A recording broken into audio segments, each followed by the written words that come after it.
Isabelle. Bon, combien coûte votre déménagement? C'est parce qu'on est mêlés dans les fils d'écouteurs. Donc, notre invité, quand il touche à ses écouteurs, c'est mon son qui joue. Bref, on a bien du fun. Désolé. C'est pas grave, tu es tout pardonné. Parce qu'on est dans la période des déménagements. On parle du 1er juillet, mais maintenant, j'ai l'impression qu'on déménage à l'année. Quoi qu'il y ait un pic en ce moment. Francis Gosselin, tu as déménagé au quoi, 2 ans dans ta vie? Oui, moi, j'ai pas mal fait un doctorat en déménagement, je dirais. Ouais. On embauche présentement. Non, mais en embauché. Je suis un bon acheteur de déménageurs. Je suis pas un bon client, c'est quoi. ça, exactement. Mais combien ça te coûtait en moyenne un déménagement? Il y a comme une courbe comme ça, là, exponentielle, pour 2 raisons. Un, j'ai eu de plus en plus de choses et l'inflation, là, forcément. Là. Il y a eu un temps où on peut déménager pour 500-600 pièces, je pense. En tout cas, c'était mon expérience. Et là, à mesure que, évidemment, j'ai déménagé des unifamiliales, là, entre mes 2 maisons là, l'été dernier, ça m'a coûté 2500, je pense. Là. Oui, et c'est le prix environ tu ça. parles de déménageurs, mais t'inclus pas tout le reste. Si tu as du toit meublé ou... Non, je parle vraiment le coût, là, la facture que j'ai réglée là, pour 3 déménageurs, le camion, tout ça. Là. Puis on va en parler justement avec notre invité dans un instant. Florence, l'amoureux, toi, est-ce que tu te rappelles, parce que tu as déménagé aussi récemment, est-ce que tu sais combien ton déménagement t'a coûté? Bien, moi, j'ai déménagé le 28 décembre dernier, donc en plein hiver. Ça m'a coûté assez cher pour mon camion de déménagement. J'avais espoir qu'on fasse un aller-retour à 10 minutes de mon ancien appartement et mon nouvel. Finalement, on était 2 colocs et on a rempli 2 fois un U-Haul de 16 pieds de stock. Donc, j'ai dû prendre le double de temps pour mon camion. Donc ça nous a coûté très cher, peut-être jusqu'à 300$ pour un 28 décembre, qui est quand même là, une période creuse. Mais c'est famille, amis qui sont venus nous aider, donc ça m'a pas coûté... de déménageur. Toi, c'est la pizza qui a coûté cher. Oui, la pizza. Mais oui. On peut peut-être de la un petit correctif. Vous savez que le mois de décembre, c'est le 2e mois le plus achalandé pour la période de déménagement. Ouais. Et ça, les gens ne le savent pas. Ils pensent tout le temps que c'est la période de pointe, mai, juin, juillet. Mais décembre est un mois vraiment à la veille de Noël. Là, vous pouvez même pas vous imaginer. On a 25 camions qui sortent souvent le 23 décembre pour des déménagements. Et la voix que vous entendez, c'est celle de Pierre-Olivier Cyr, qui est propriétaire de déménagement Le Clan Penton ont pour déménager. Composé le 937-0707. Ma blonde me fait dire de faire attention de ne pas dire le plan Canton, parce que c'est parfois comme ça qu'on l'appelle chez nous. Mais là, quand on dit ça, on finit par faire l'erreur. Le Clan Panton. Pfiou, j'ai eu peur. On vous dit aujourd'hui parce que le 1er juillet approche, mais vous dites le mois de décembre, donc maintenant, déménager, c'est à l'année. Maintenant, déménager, c'est à l'année. Puis depuis 2 ans, on voit vraiment un essoufflement du 1er juillet. C'est vrai? Pourquoi? Parce que sans doute, les gens sont pris à la gorge un peu. La récession, ça coûte cher. Donc, les gens, souvent, vont préférer déménager quelques jours avant ou quelques jours après le 1er juillet. Ce qui fait que les pics de déménagement, comme le 1er juillet qu'on avait dans les années 90, maintenant, je vous dirais... Fallait que tu sortes le matin pour rentrer l'après-midi parce que quelqu'un d'autre sortait le matin pour rentrer. C'était comme une espèce de valse que la moitié du Québec avait toutes ces choses dans des camions pendant une couple d'heures. Et souvent, le camion devait attendre. Mais maintenant, avec la norme au niveau de la Commission des transports du Québec, les chauffeurs peuvent plus faire plus que 12 heures. Parce que dans le temps, je me rappelle, le 1er juillet commençait à 4 heures du matin, puis on finissait souvent à 8 heures le lendemain matin. Maintenant, c'est comme 2 déménagements, dans le fond? 2. Des fois, c'est 5, 6. Et je me rappelle, dans les premières années, tous les déménageurs allaient terminer la dernière job ensemble, souvent à 4 heures du matin, 5 heures, pour pouvoir finir cette journée-là qui était complètement frénétique. C'est la période aussi où il y a des averses et des orages. Combien ont dû déménager avec les bâches, perdre des bureaux? C'était ça aussi, cette période-là? Oui, c'était ça. Et on est souvent à la merci, justement, des conditions climatiques, parce que je me rappelle, il y a quelques années, il y avait une canicule aussi. Et ça, il faut le préparer pour les déménageurs. La veille, il faut aller acheter de l'eau, énormément d'eau, des Gatorade, pour qu'ils puissent s'hydrater, parce que souvent, ces journées-là, c'est des journées où est-ce qu'on tape les premières canicules de l'année. Puis ça prend une période d'adaptation parce que les gars vont être sur la route toute la journée. Maintenant, les déménageurs, comment on le choisit? Maintenant, on a l'impression que notre budget s'essouffle aussi. Comment on peut ajouter ces critères-là? Florence a choisi son beau-frère, mais dans le cas de quelqu'un qui veut un déménageur professionnel, comment on le choisit?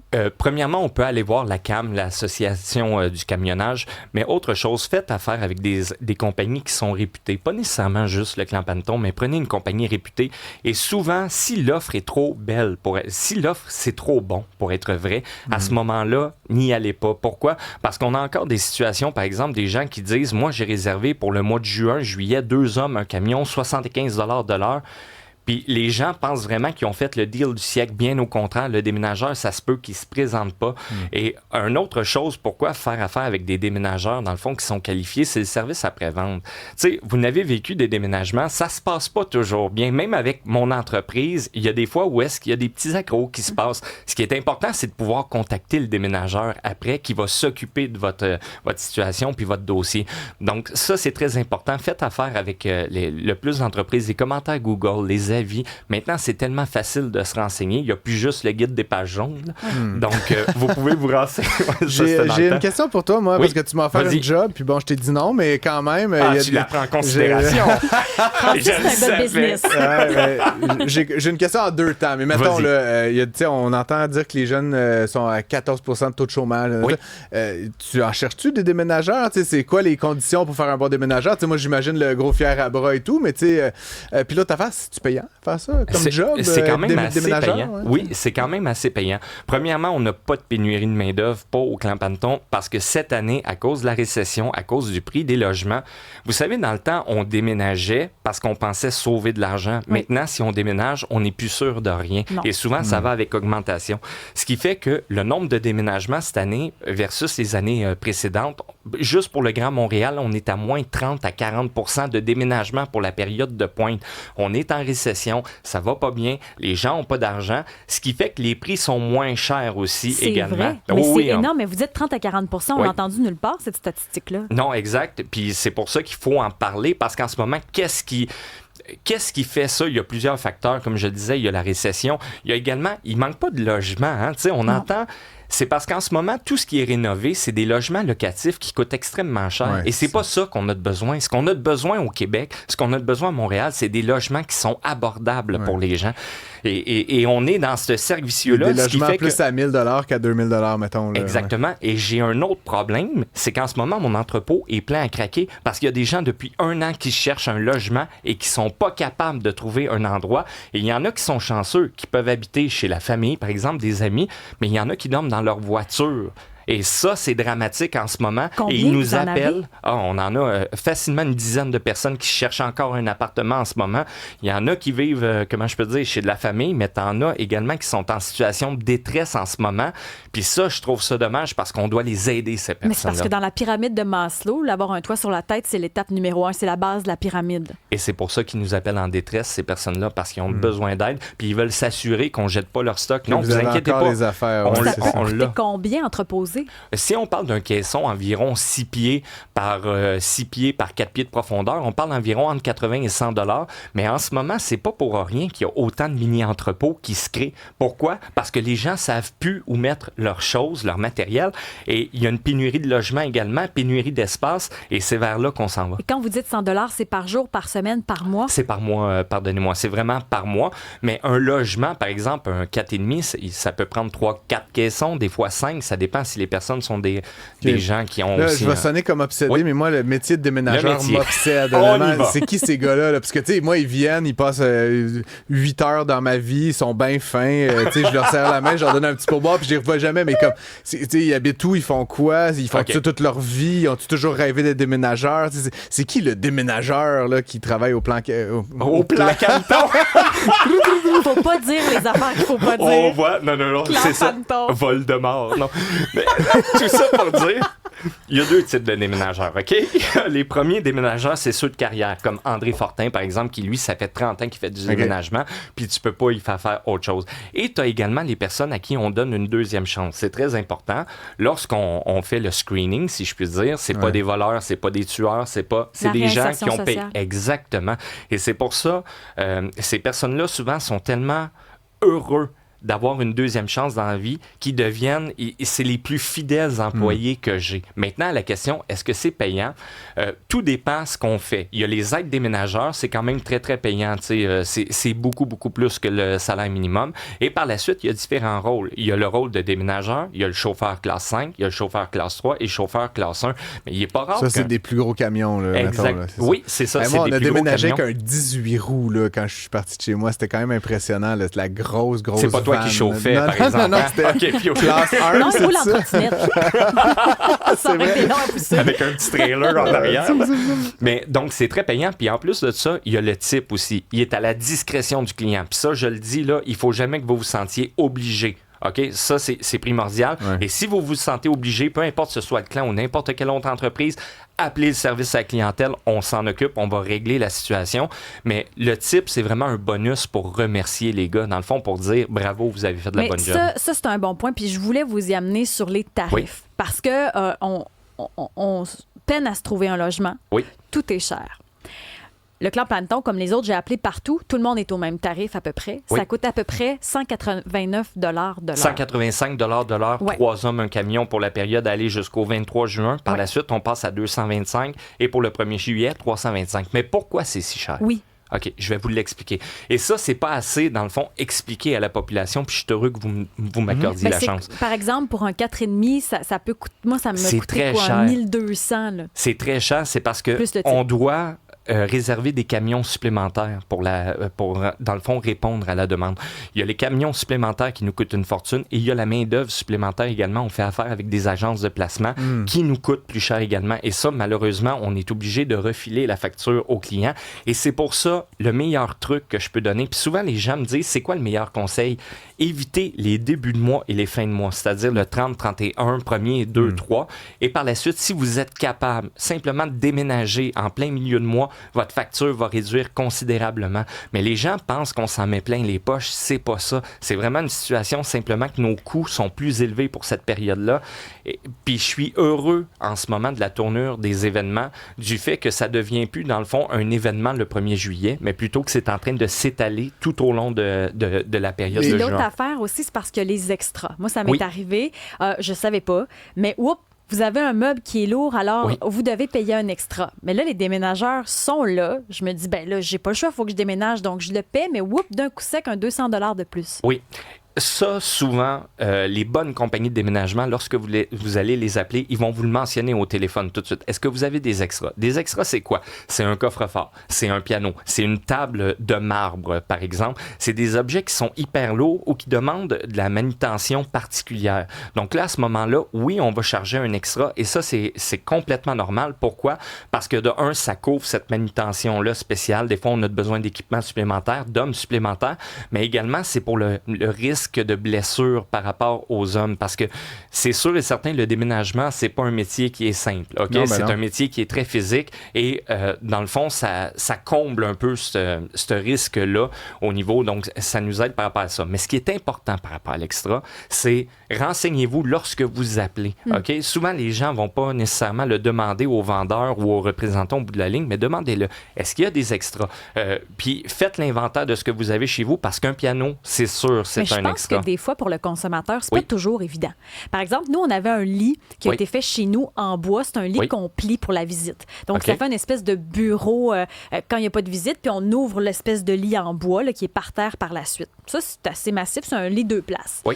Mais j'avoue que quand quelqu'un me dit « As-tu des gros objets? » Je me dis « Ben non, j'ai 2 lits, puis j'ai pas d'électroménager. » Donc non, déménagement facile. C'est comme si parfois on ne sait pas qu'est-ce que c'est un objet lourd. Exact. Et autre chose, il n'y a pas juste l'eau, il y a aussi la manutention. Et ce que je veux dire par là, c'est souvent, il y a des divans qu'on peut pas sortir par la porte, qu'il faut palanter. Ça veut dire qu'il faut les passer par le balcon.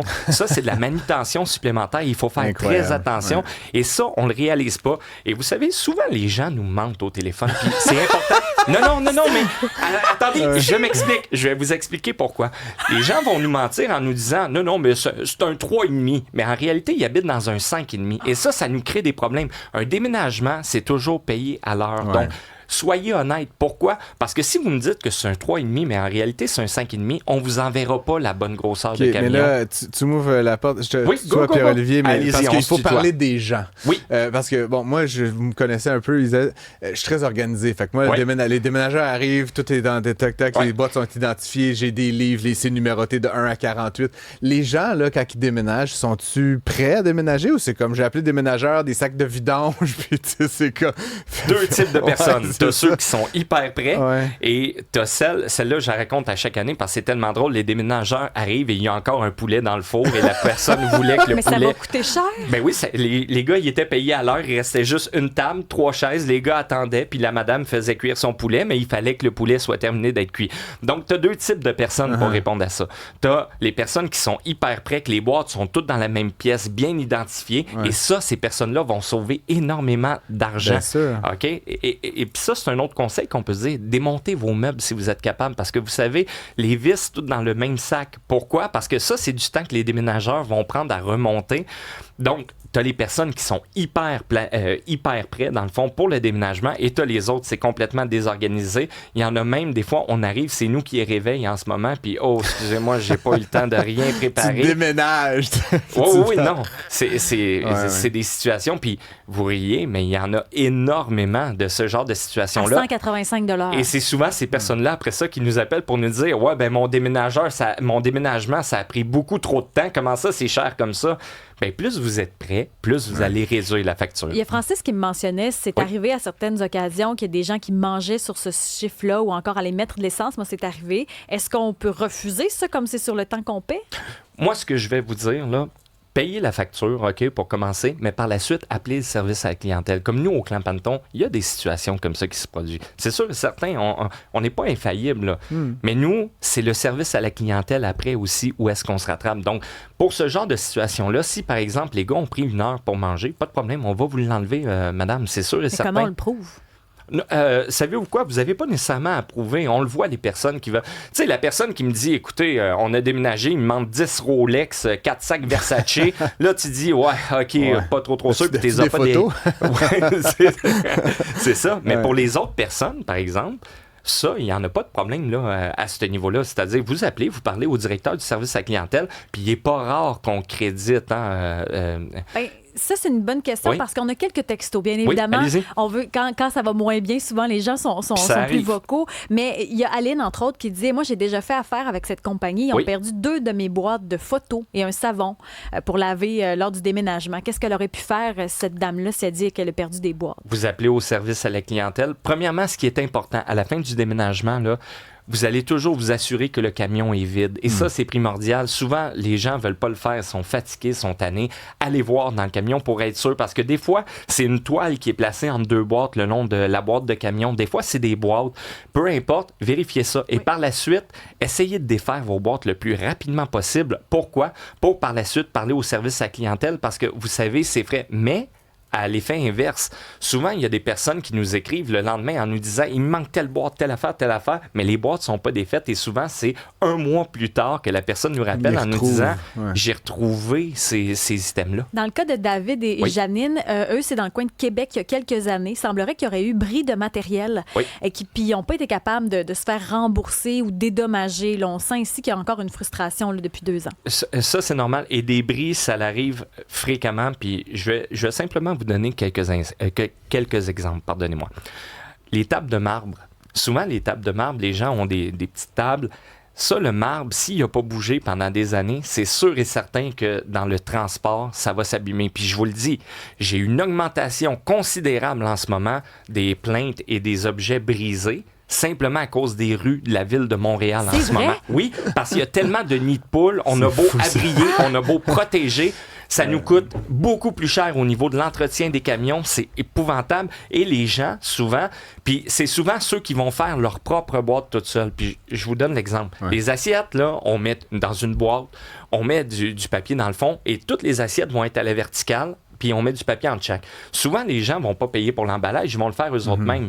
On a beau emballer, on a beau pacter les boîtes, dans le fond, dans le camion, le plus sécuritairement possible, c'est sûr et certain que face au nid de poule de Montréal, là, ça t'offre pas du tout. Donc, c'est important de prendre des photos. Prenez le plus de photos possible. Par la suite, contactez avec le service à la clientèle et en général, ils vont pouvoir vous aider. À ce compte-là, la Ville devrait rembourser aussi. Oui, mais vous savez, faire une réclamation à la Ville, c'est compliqué. On n'a plus de temps, mais mettons en 15 secondes, comment on gère le pourboire? Parce que j'ai été surprise de voir qu'on devait laisser du pourboire. Le pourboire, c'est à la discrétion du client. Vous avez aimé votre déménagement, donnez ce que vous voulez, ça vient du cœur. C'est quoi la norme? il n'y a pas de norme, vraiment. Allez-y selon vos moyens, c'est très important. T'sais, au Québec, c'est 15 là, mais quand c'est 2000 pièces, c'est 300 pièces de pourboire. Là, et je le répète, c'est à la discrétion. Okay. Souvent, il y a des déménageurs, j'en ai des déménageurs qui font du 15-20 parce que les gens sont tellement contents. Ça a été tellement vite, ils s'attendaient, ils avaient prévu un budget beaucoup plus grand. C'est moins. Ouais. Exactement. Donc, mais c'est à la discrétion et vous ne devez pas vous sentir obligé. Et si vous vous sentez obligé, contactez le service à la clientèle, peu importe la compagnie de déménagement. On prend des notes, Pierre-Olivier Cyr du Clan Panton pour déménager. On espère que la prochaine période, en tout cas, sera plus heureuse parce qu'effectivement, c'est beaucoup de sous, c'est beaucoup de temps. On envoie des ondes positives à ceux et celles qui vont manger bien de la pizza dans les prochaines semaines. Merci d'être passé à Cube. Fait plaisir, je t'attends demain. Oui. Bon, une autre job pour Francis. Il dormira plus, le pauvre.